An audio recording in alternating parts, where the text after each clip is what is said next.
کہتے ہیں حضرت ابو الحسن انصاری کے گھر گئے, نبی پاک نے فرمایا بھوک بڑی لگی ہے, کھانا لا. کہتے ہیں حضور نے اسے کہا تو اس آدمی کو تو وجد ہی ہو گیا. اس نے کہا میرے اتنے نصیب کہ حضور کا یہ کھانا کھلا. آؤ دیکھو دنیا والوں, آج جو سب سے زیادہ عزت والا ہے وہ میرا مہمان بنا ہوا ہے. فرماتے ہیں وہ دوڑے گئے, بکری اٹھائی, ذبح کی, بیوی کو کہنے لگے روٹی تیار کر. ادھر کھجوریں توڑی, انگور توڑے, کہنے لگے حضور آپ جب تک تناول کریں تب تک کھانا پک جاتا ہے. حضرت عمر کہتے ہیں روٹی پک کے آئی, بڑا پیارا گوشت, بڑا اچھا سالن, بڑا خوبصورت خلوص والا کھانا. فرماتے ہیں میں نے بڑا ہی کھایا. نبی پاک نے نہ ایک روٹی لی اور چھوٹی چپاتی, تھوڑا تھوڑا سالن کونوں سے, اور جب نبی پاک نے کھا لیا تو حضور کی آنکھوں میں آنسو آئے. حضرت عمر کہنے لگے حضور روئے کیوں؟ نبی پاک نے فرمایا سوچتا ہوں 7 دن کے فاقے کے بعد کھایا ہے, پر ڈرتا ہوں رب اس کا حساب پوچھے گا تو جواب کیسے دینا ہے, اس کا حساب بھی تو دینا ہے نا جو کھایا ہے. تو حضرت عمر فاروق کے ہاتھ میں کچھ چیز تھی, زور سے زمین پہ ماری, کا محبوبہ 7 دن کے بعد بھی روٹی کھائے تو حساب دینا ہے. نبی پاک فرمانے لگے عمر وہ مالک ہے نا, تو جب دیتا ہے تو حساب نہیں لے سکتا, حساب تو دینا ہے, حساب تو دینا ہے, تیاری رکھو. صحابہ کرام فرماتے ہم نے ارادہ کیا کہ آج کے بعد ہم پھر فاقے کریں گے, کم کھائیں گے, اس لیے کہ حساب دینا ہے. میرے بھائی وہ فاقہ کشی کرتے تھے, ڈرتے تھے. یہاں تو لوگ کھا کے بیمار ہیں, کھاتے جا رہے ہیں, سوتے جا رہے ہیں, کھاتے جا رہے ہیں, سوتے جا رہے ہیں. یہ بھی وقت آئے گا رمضان شریف کا, سویرے درس پہ آؤ کہتے نیند بڑی آتی ہے, سویرے 2 سپارے پڑھ کے سویا کرو کہتے صاحب نیند بڑی آتی ہے. فجر کے بعد ہی تو وقت ہوتا ہے اللہ اللہ کرنے کا, شہری کا, کھاتے جا رہے ہیں, سوتے. لوگ جماعت سے نماز نہیں پڑھتے سو جاتے, جماعت کا ثواب چھوڑ کے سو جائیں گے. بھائی رمضان مبارک میں فاقہ کشی کی ٹریننگ ہوتی ہے, فاقہ کشی کی تربیت لے رمضان میں, روکے اپنے آپ کو, تربیت ہوگی. اور ہمارے صوفیاء فرماتے ہیں جو زیادہ کھاتا ہے اس کا نفس اس کو زیادہ پہ مائل کرتا ہے, خواہشات نفس پیدا ہوتی ہیں. میرے نبی پاک علیہ السلام نے جوانوں کو حکم دیا ہے یا معاشر الشباب, او جوانوں. یا رسول اللہ کیا حکم ہے؟ فرمایا یا نکاح کر لو اگر طاقت ہے, نہیں طاقت تو روزے رکھو. حضور روزے سے کیا ہوگا؟ فرمایا تمہارا نفس کچلا جائے گا, شیطان وسوسہ اندوزی نہیں کرے گا. آج نوجوان بڑھ بڑھ کے کھاتا ہے, بہت زیادہ کھاتا ہے, کبھی اس ہوٹل سے کھاتا ہے, کبھی اس ہوٹل سے کھاتا ہے. اتنا زیادہ کھائیں گے تو نفسانی قوتیں اچھل کر کے آئیں گی, مشکل ہو جائے. شادیاں دیر سے ہوتی ہیں, ماں باپ آنکھیں بند کر کے بیٹھے ہوئے. اگر ماں باپ کی ذمہ داری ہو اور ماں باپ نکاح نہ کرے تو نبی پاک نے فرمایا بچے گناہ کریں گے تو جتنا گناہ بچے کو اتنا باپ کو بھی ہوگا. تو ماں باپ چپ ہیں, دوسرا شادی مشکل بڑی ہے, مہنگی بڑی, اور تیسرا نہیں کر رہے کچھ لوگ تو روزے بھی نہیں رکھ رہے. تو رمضان ان کے لیے بھی وقت ہے, نفسانی قوتیں کچلی جائیں گی. کھانا جتنا کم کھایا جائے گا اتنا وجود کے اندر نفسانی خواہشات کم پیدا ہوں. تو رمضان تو پریکٹس ہے مجاہدے کی, دین کی. اور دوسرا میرے حبیب پاک صلی اللہ علیہ وسلم نے فرمایا ہے, حضور فرماتے ہیں کہ رمضان اور قرآن کا آپس میں رشتہ ہے. قرآن پاک کتنا پڑھنا چاہیے روزانہ؟ زیادہ سے اللہ جزا دے. امید ہے آپ زیادہ سے زیادہ ہی پڑھتے ہوں گے. بھائی سنیں, حدیث مبارکہ میں نبی پاک نے فرمایا رمضان اور قرآن دونوں مل کے نا, بڑی پیاری حدیث ہے, فرمایا دونوں مل کے اللہ کی بارگاہ میں میری امت کی سفارش کریں گے. رمضان اور اللہ اکبر. کس طرح؟ نبی پاک فرماتے ہیں رمضان کہے گا اے اللہ دن کے وقت میں نے اسے تیری رضا کے لیے کھانے پینے سے باز رکھا, اور قرآن کہے گا یا اللہ رات کو تیری رضا کے لیے کھڑا ہو کے یہ قرآن سنتا تھا. رمضان اور قرآن دونوں سفارش کریں گے. ہم نا بڑا کچھ پڑھتے ہیں, سنتے ہیں, سیکھتے ہیں. اب یقین کریں یہ کھاتے بھائی کا بھائی سے اختلاف ہو جائے نا تو وہ 30 سال پرانے کھاتے کھول کے لے آتا ہے, ساری رات ڈھونڈتا ہے کہ میرے پیسے کہاں سے نکلتے ہیں, پڑھ لیتا ہے. قرآن پاک کی باری آتی ہے تو نہیں پڑھتے قرآن پاک. ابا جی کا ختم ہوتا ہے تو مانگتے پھرتے ہیں, کہتے 2 قرآن پاک 10 قرآن پاک. یہ باتیں بتانی نہیں چاہیے, کرنی نہیں چاہیے, لیکن چونکہ تربیت کے لیے بیٹھا ہوں تو کر دیتا ہوں.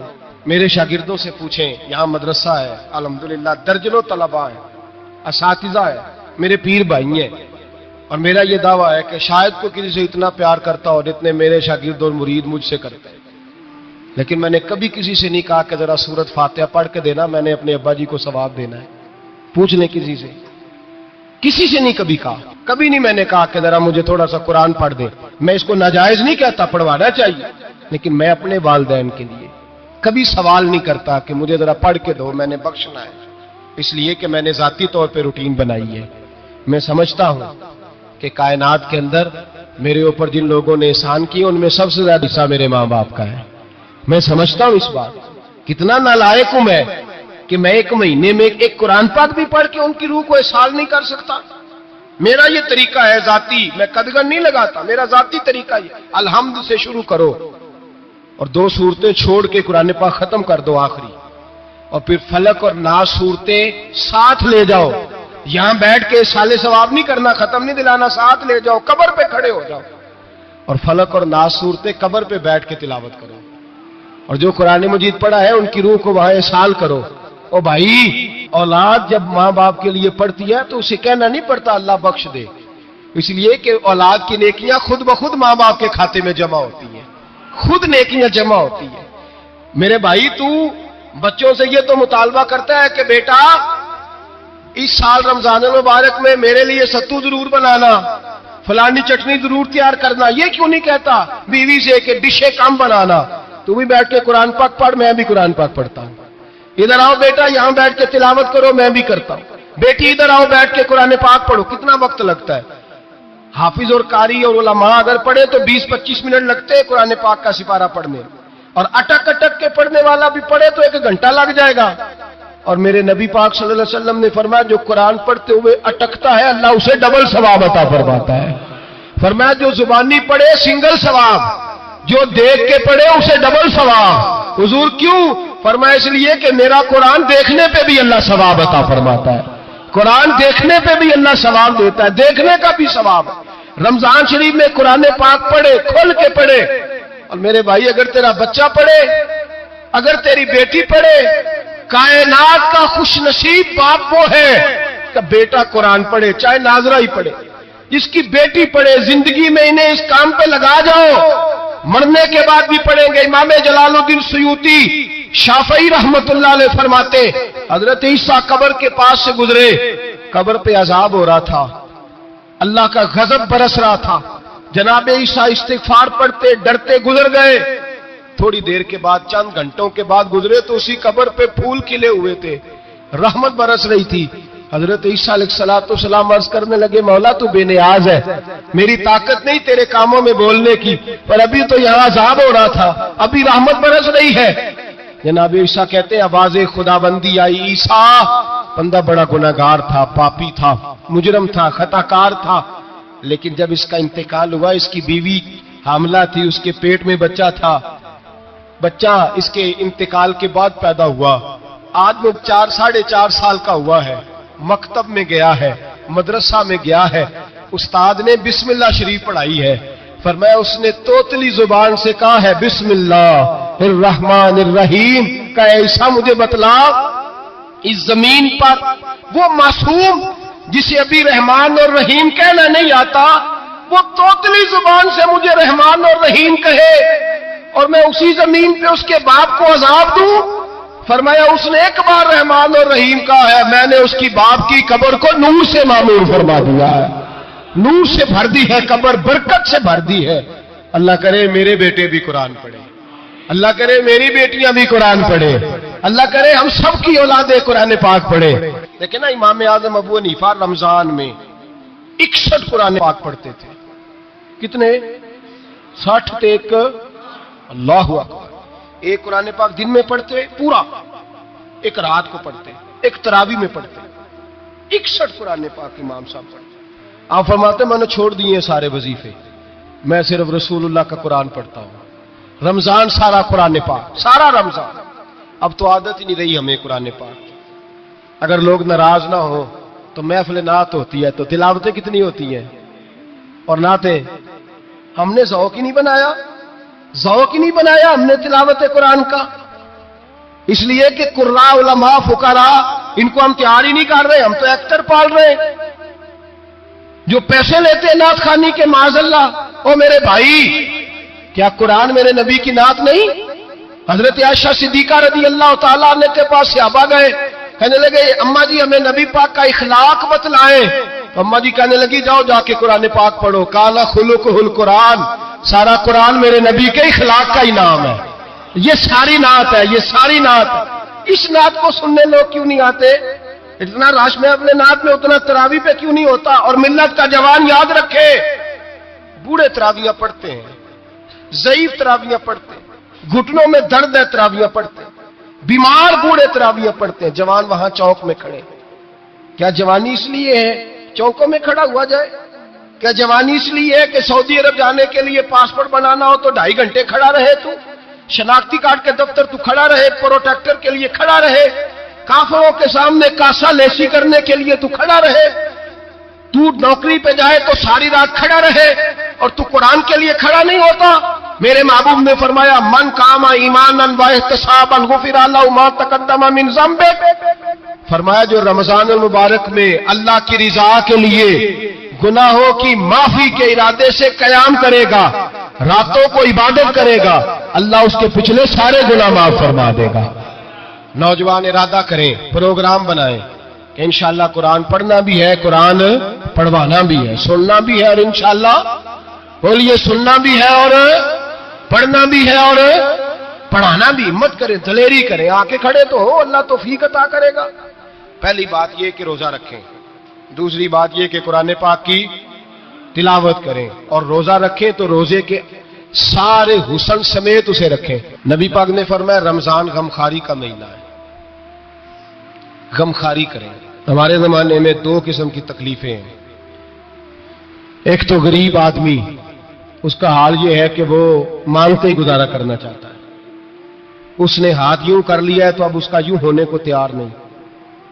ضرورت اگر کسی آدمی کو کسی دروازے پہ لے جاتی ہے تو برا نہیں، لیکن سوال کا اپنے اوپر دروازہ کھول لینا یہ ٹھیک نہیں. فاقہ کشی پیدا کریں، حوصلہ پیدا کریں، تھوڑے پہ گزارا کرنا سیکھیں. غریبوں کو بھی اجازت نہیں کہ وہ نکل کھڑے ہوں میدان میں مانگنے کے لیے. ٹولیاں نکلتی ہیں رمضان میں، جتھے نکلتے ہیں خیرات کٹھی کرنے والے. بچیں. میرے نبی پاک صلی اللہ علیہ وسلم نے فرمایا جس نے بغیر ضرورت کے سوال کیا، جب قیامت کے دن آئے گا تو اس کے چہرے کے اوپر گوشت نہیں ہوگا، صرف ڈھانچہ ہی ہوگا.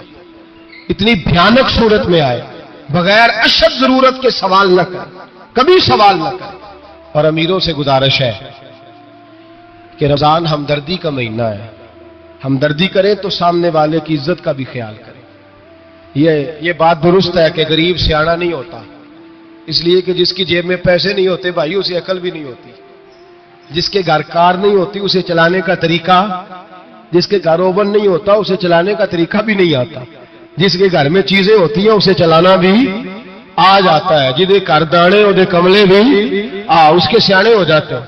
تو چودھری صاحب، سیٹھ صاحب، نواب صاحب آٹا تقسیم کرتے ہیں، کھڑے ہو کے فوٹو کھچاتے ہیں، فیس بک پہ دیتے ہیں، اور ایک آٹے کا تھیلا اور 10 اخباروں میں فوٹو. اللہ سے ڈریں. رمضان ہمدردی کا مہینہ، ہمدردی کا. غریب کو دے تو اس کی عزت کو رسوا نہ کریں. میرے نبی پاک علیہ السلام کے صحابی حضرت عبداللہ ابن عمر رضی اللہ تعالیٰ عنہ ڈھونڈ کے لاتے تھے مسکینوں کو، ڈھونڈ کے، اور جب لاتے تھے تو اپنے دسترخوان پر بٹھا کر اپنے ساتھ افطاری کرایا کرتے. اور پھر فرمایا اللہ تعالیٰ نے لن تنالوا البر حتی تنفقوا مما تحبون. اللہ کے راستے میں وہ چیز دینی ہے جو تمہیں زیادہ پیاری ہو. کون سی چیز جو تمہیں؟ میں تھوڑا سا بے باک ہوں، بعض دوستوں کے ساتھ، سب کے ساتھ نہیں. ایک دوست مدرسے میں گھی دینے آئے ایک دفعہ، تو وہ والا گھی دے گئے جو سب سے سستا تھا. تو میں نے کہا مجھے دیانتداری سے بچائے، آپ یہی کھاتے ہیں گھر میں؟ کہنے لگے نہیں. تو میں نے کہا پھر ہم نے بچے مارنے کے لیے تو نہیں نہ رکھے ہوئے، کیا وہ والا گھی اللہ کے راستے میں پیاری چیز دے رہی ہے نا، اس لیے گلے گلے نوٹ لوگ مسجد کے گلے میں ڈال جاتے ہیں، پھٹے ہوئے ڈال جاتے ہیں، کہتے ہیں جوڑ لیں گے مولوی صاحب. اور خدا کے بندے پیاری چیز دینی تھی تو نے، اور تو نے اس کا ترجمہ الٹ کر لیا ہے. سمجھ لیں رمضان المبارک میں کسی غریب کی مدد کرنی ہے تو ساتھ اس کی عزت بھی کرنی ہے. نبی پاک علیہ السلام کے دروازے پہ جب یہ جملہ ایک ہے لیکن بڑا قیمتی ہے. صحابہ کہتے ہیں جب ہم دروازہ رسول پہ جاتے تھے خیرات بھی ملتی تھی اور عزت بھی ملتی تھی. خود بھیک دے خود ہی کہیں منگتے کا بھلا ہو. خیرات بھی ملتی تھی اور عزت بھی ملتی تھی. نبی پاک ساتھ عزت بھی دیتے تھے. مسکین کو غریب کو دیں اور خیر خائی کریں. جوتے بیچنے والے جوتوں کے ریٹ سستے کریں. کپڑا بیچنے والے کپڑے کا ریٹ، درزی صاحب بھی ریٹ سستا کریں. دکاندار بھی چیزوں کا ریٹ، حکیم صاحب پیسے کم لیں، ڈاکٹر پیسے کم کریں، حکومت نرخوں میں کمی کرے، اور یہ کام اجتماعی طور پہ کرے. میرے نبی پاک نے فرمایا رمضان غمخواری کا مہینہ ہے، اس میں غمخواری کرنی ہے، دوسرے کا خیال کریں، اظہار کریں، قربانی کریں. یہاں ہر چیز کا ریٹ بڑھ جاتا ہے رمضان شریف میں. ہر آدمی کہتا ہے میرا سیزن آ گیا ہے، توجہ بڑھائیں، خیال کریں، غمخواری کا مہینہ ہے. اور پھر آپ لوگوں سے یہ بھی گزارش ہے کہ رمضان المبارک کا جب مہینہ آئے تو جس آدمی کے ساتھ نیکی کرنی ہے وقت پہ کریں. کسی غریب کو پیسے دینے ہیں، کپڑے دینے ہیں تو یکم رمضان کو دیں. میں اکثر دوستوں سے پوچھتا ہوں، میں کہتا ہوں قاری صاحب نو جوڑا کدو دیندے ہو؟ کہندے 27 والے دن. میں کہ مینوں لگ گئی سمجھ، تہاڈی سازش ہے کہ جڑے سواں کے پا نہ لوے. ایویں مولوی چودھری صاحب دے نال دے کپڑے پا لے تے کتے لکھیا ہے اینوں دینا ہے 27. تسی دسو 27 والے دن کو درزی سی کے دیندا ہے، اونوں 3 گنا بھی پیسے دئیے تے کہندا جڑے باقی نے انہاں دے نہیں بٹن پہ لگ دے میرے کولوں. کتھوں جوڑا سی کے تو کس دن دیتے ہو قاری صاحب کو؟ کیا مقصد ہے؟ پہننے کے لیے دے رہے ہو یا اس لیے دے رہے ہو کہ نہ پہن سکے؟ تو بھائی آپ جب کسی کو کچھ چیز دیں گے تو کب دیں گے؟ جب وہ استعمال کر سکے. غریب کو لوگ فطرانہ دینے جاتے ہیں عید سے ایک دن پہلے، تو کیا کرے گا اس کا؟ وہ نہ تو کپڑے خرید سکا نہ روٹی لا سکا. بلکہ میرے حضرت صاحب فرماتے ہیں رمضان سے پہلے دے دو. رمضان کی نیت کر کے رمضان سے 1-2 دن پہلے دے دو، اللہ رمضان جتنا ثواب ہی عطا فرمائے گا. رمضان سے پہلے دو جس کو کچھ ہے دن، قبل از وقت تیاری کرو. اور میرے قبلہ حضرت صاحب فرمایا کرتے اپنے کپڑے بعد میں، غریب کے بچوں کے کپڑے پہلے، اپنے گھر کی ضروریات بعد میں، غریبوں کی ضروریات. اس لیے کہ اللہ پاک نے ان کا رزق بھی ہمارے گھر بھیج دیا ہے. ہماری ڈیوٹی لگائی ہے کہ تم نے بانٹنا، بانٹنے والے بنو. اور یہ ذہن بنائے کہ پتہ نہیں کس کا حصہ تھا جو اللہ نے میرے گھر بھیجا. یہ ذہن بنا کے بانٹ. اور جس کو دینے جائیں، ہاں آپ کو اجازت ہے تھوڑا بہت پتہ کرنے کی، لیکن تھوڑا بہت تفتیش کرنے کی اجازت، بال کی کھال اتارنے کی اجازت. میں نے دیکھا ہے لوگ غریبوں کا انٹرویو لیتے ہیں. تیرا تو فلانا کمانے والا نہیں، تیرا تو فلاں بچہ. او بھائی بہت سارے غریب ایسے ہیں، بڑے ہیں جو کمانے کی کوشش کرتے ہیں لیکن ان کا سبب نہیں بنتا. ہاں ہے ایسے لوگ جو سعودی عرب چلے گئے، کہتے ہیں تیرا تو فلاں باہر نہیں گیا ہے، گیا ہے، لیکن سارے سعودی عرب جانے والے بھی مال کمانے کی طاقت نہیں رکھتے. کئی وہاں بھی بیٹھ کے بیچارے قرضوں میں الجھے ہوئے ہیں، وہاں والوں کے ظلم کا شکار ہے، بہت ساری آزمائشوں میں. تو تفتیش کرتا ہے. میرے امام شافعی کا ایک جملہ اگر آپ کو یاد رہ گیا تو بات بن جائے گی. امام شافعی رحمت اللہ، بلکہ حضرت غوث اعظم جیلانی کے پاس وہ بات آپ کو زیادہ فائدہ دے گی.